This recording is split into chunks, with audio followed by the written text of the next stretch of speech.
So I finally saw Godzilla Minus One, and yeah, it's actually pretty fucking good. As great as everyone is making it out to be. So before I get into my thoughts, let's go through the story.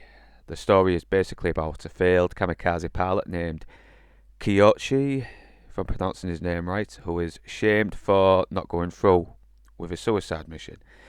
And to make things worse, this big beast, apparently named Godzilla, appears and causes a lot of destruction to a nearby village, killing everyone in the process.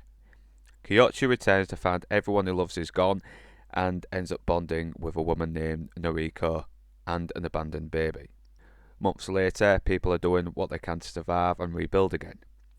Kyochi and Noriko, along with the baby, are doing actually a lot better. Kyochi takes a job clearing landmines that, while risky, pays well, and a few months later, things are looking up. Unfortunately, during one of their shifts, Godzilla returns, and he's bigger and more dangerous than ever, and he is seemingly impervious to the most powerful man-made weapons. And even worse, with the US not being able to interfere in case the Soviets see it as an attack, it's looking like it's up to the Japs themselves to figure out a way to destroy Godzilla before it's too late. For someone who was never really a Godzilla nerd and is a total novice to the franchise, this might be my favourite movie of the year. Maybe decade so far. With so many franchises reduced to walk dust, it was good the same insanity hasn't affected other parts of the world when it comes to entertainment. The actors really sell the horror and devastation that has been forced upon them, but the movie also does a great job conveying how the consequences of the war still continues to haunt the characters, including lead character Kyochi. Because even though he's got this great woman and this adorable kid, he's still so burdened by the guilt of his cowardice that he fails to notice that being alive has done more good for two strangers he barely knew. In fact, this could be seen as a good commentary on maybe PTSD or shell shock, survivor's guilt, whatever, as well as the devastation that affected the lives of the Japs who suffered the consequences of the Nagasaki and Hiroshima bombings. And also, Noriko is a very likeable, kind, understanding, and compassionate character, and I really wanted Kyochi to actually get with her, especially during the scene where Kyochi breaks down over the guilt he suffered after not going through on his kamikaze mission, and watching Noriko desperately trying to convince him how much more valuable he has been to them alive, it almost got me tearing up, I'm not gonna lie. Great acting by the actors, it was really well done. It was a very powerful moving scene. And speaking of powerful, yes, Godzilla looks fucking awesome.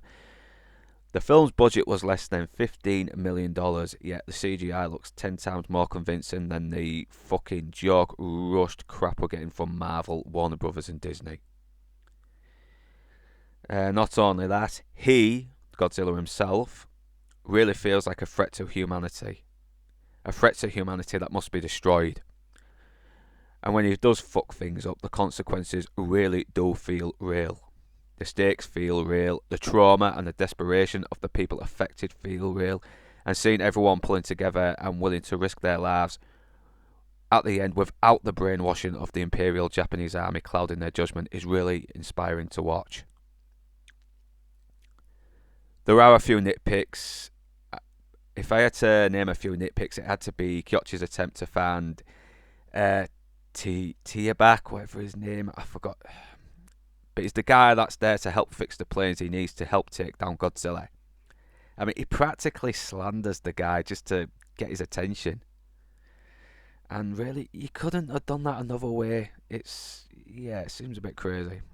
And also, there is a part at the end where a character who realistically should have died earlier in the film is discovered to be alive. And there's also a setup for a sequel, which I am really tired of seeing in movies these days, but it's Godzilla. It's obvious we're not going to see the last of this franchise in general anyway.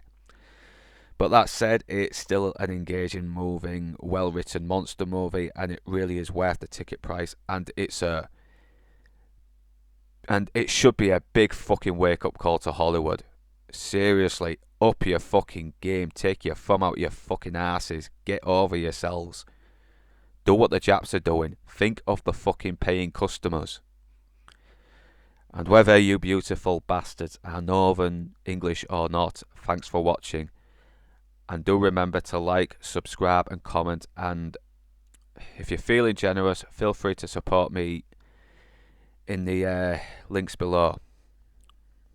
But right now, that's me done. And I'm off to the pub.